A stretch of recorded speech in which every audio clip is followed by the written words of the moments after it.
Hey everybody, so these are my answers for the case study that we did in chapter 10.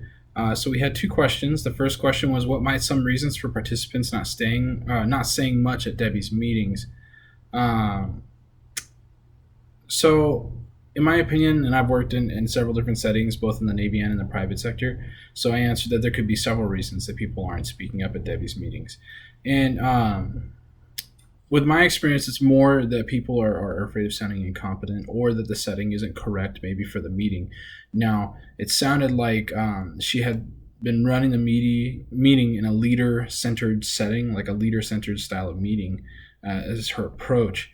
And then that could have been what had caused people to not want to speak up and not participate, even though she was looking for ideas and she directly asked, what do you think, to her salespeople that she was doing the meeting with. But a lot of people are afraid of like speaking their ideas because they don't want them to be rejected or judged, or feel incompetent. And it also could just be because of a work relationship with a presenter. Now we have learned in the past about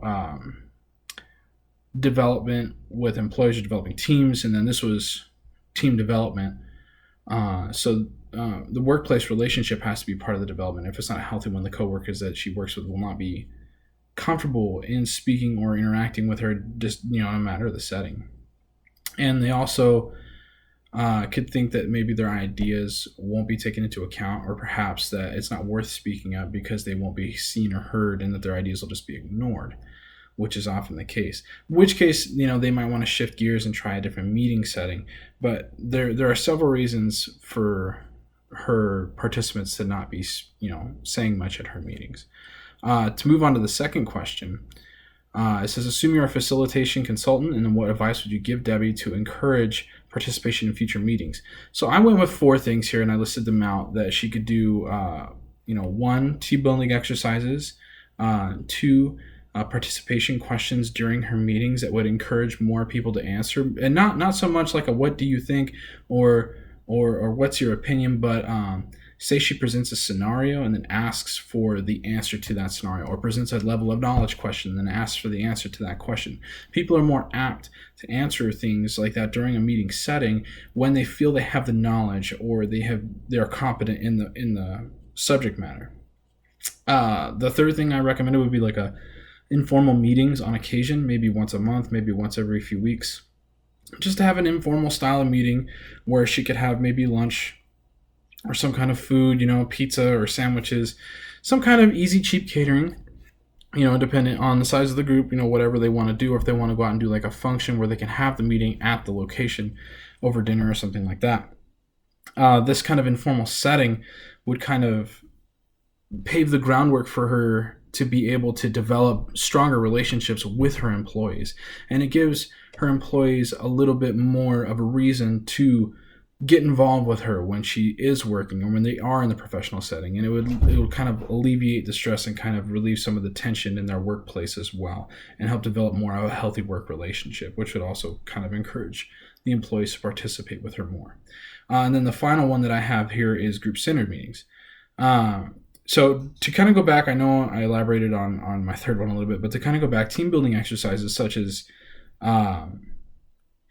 just kind of stopping by an employee every once in a while to see how they're doing, maybe if they need help, if they have any questions, or also just encouraging them to come out and participate in like functions, something company sponsored, play softball, do something where they can, sit down in a setting other than work and kind of build that bond with the team and the people that they work with. It's the trust, the competitive, and then the competitive part of the relationship. Develop the relationship more.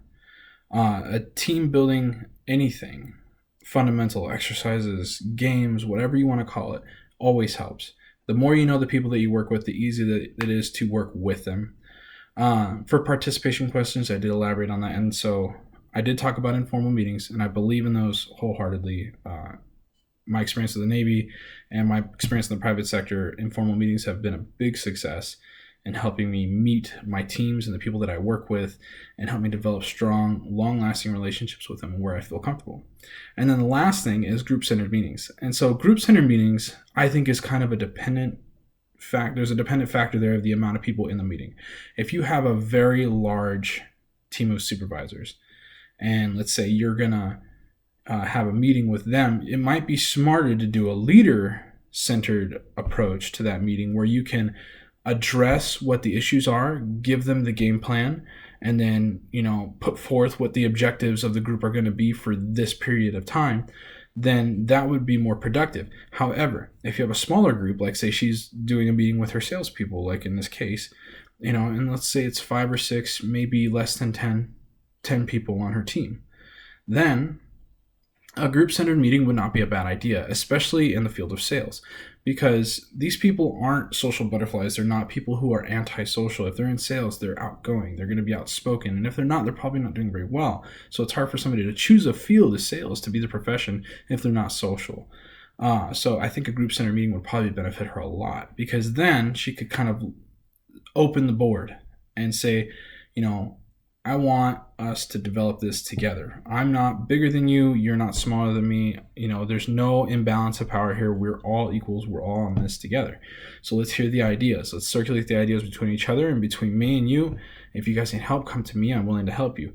That kind of group-centered focus will help build rapport, not just with her to her employees, but with the employees to each other, and then to better help spread the word of her usefulness as their supervisor. Because if she helps one employee and that employee talks to another, then, by the grapevine, if you want to call it that, or by the encounter and experience of that employee with her, she will be able to build rapport throughout her team and be able to better develop a working relationship with them, increase their comfort level and their participation in everything, not just in meetings. And that's all I got. Thank you.